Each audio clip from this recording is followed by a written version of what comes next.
The Civil Society of Tripura Fashingtei, Damnei Chiburi Jorani Bagai Strike no Rukshawi, North Tripura, Assam Agartala, Bagbasha National Highway, Lahar Kashulaikha. Hastini Kereng Kereng, Thairogo Kashuzak Mahike, North Tripura, Lahar Kashulaimani Koktuma.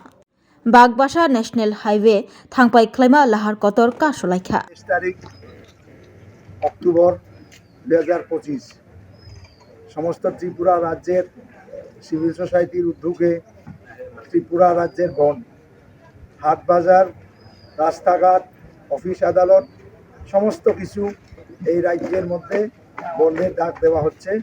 সেই বন্ধকে উত্তর প্রান্তে ত্রিপুরা রাজ্যের বাগবাসা জাতীয় সড়কে আমরা অবরোধ করছি। যেই দাবির মধ্যে ত্রিপুরা রাজ্যে যে ভারতবর্ষের হোম মিনিস্টার প্রশাসনিক যে বাইরে থেকে অবৈধভাবে প্রবেশকারী ভারতে ওনাদেরকে চিহ্নিত করে নিজ নিজ রাজ্যে নিজ নিজ দেশে পাঠানোর যে সিদ্ধান্ত আজ পর্যন্ত এটা ত্রিপুরা রাজ্যে চালু হয়নি। এর প্রতিবাদে আজকে আমরা এই রাস্তা বন্ধ করতে যাচ্ছি, ত্রিপুরা বন্ধে করতে যাচ্ছি।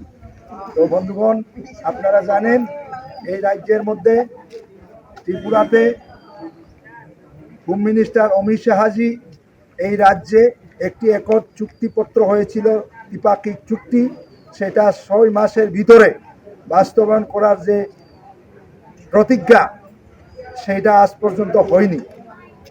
তাছাড়াও এই রাজ্যের মধ্যে এনারল্যান্ড পারমিট এখনো চালু হয়নি। অতি শীঘ্রই এনারল্যান্ড পারমিট চালু করতে হবে। ত্রিপুরা রাজ্যকে 14 লক্ষ ত্রিপুরাকে বঞ্চিত করে এই রাজ্যে শান্তি আসবে না। এই রাজ্যকে শান্তি এবং সম্প্রীতি বজায় রাখতে হলে এই যে কেন্দ্র সরকারের যাতে যে এটিটিএফ এবং এনএলএফটির যে অ্যাকর্ড এগ্রিমেন্ট সেইটাও বাস্তবায়ন হয়নি। তার প্রতিবাদে আমরা আজকে ত্রিপুরা রাজ্যে সব জাতি সব বর্ণে মিলে আমরা আজকে এখানে এই বাগবাসাতে জাতীয় সড়ক বন্ধ করছি।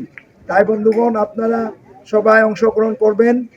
এই রাজ্যের শান্তি এবং সম্প্রীতি বজায় রাখতে ভারতের সংবিধান অনুসারে কোনো জাতি এবং ধর্মের বিরুদ্ধে নয়, কোনো রাজনীতির বিরুদ্ধে নয়, কোনো পার্টির বিরুদ্ধে নয়, আমরা ত্রিপুরা রাজ্যের ভারতের নাগরিক হিসাবে আমাদের মৌলিক অধিকার এবং বাঁচার অধিকার, তার প্রতিবাদে আমরা ভারতের সংবিধান অনুসারে যে আমাদের আর্টিকেল 2 এবং 3 মাধ্যমে যে আমাদের রাজ্যের যে দাবি, এই ভারতের সংবিধানকে এই রাজ্যের মধ্যে অতি শীঘ্রই সেটা আমাদের রাজ্যে চালু করতে হবে সেই আইন। তাহলে আগামী দিনে আরো বৃহত্তর আন্দোলনে আমরা প্রস্তুত আছি। আন্দোলনের মধ্যে এই রাজ্যের মধ্যে আরো এই ভারতের সংবিধান অনুসারে যদি আমাদের অধিকার না পাই তাহলে আন্দোলনে আমরা আরো প্রস্তুত আছি। তাই বন্ধুগণ, আজকুর যে স্ট্রাইক সাফল্য হচ্ছে যে আমি আপামর জনসাধারণ ত্রিপুরাবাসীকে আমি আন্তরিক শ্রদ্ধা এবং সংগ্রামী অভিনন্দন জ্ঞাপন করছি। সবাইকে নমস্কার।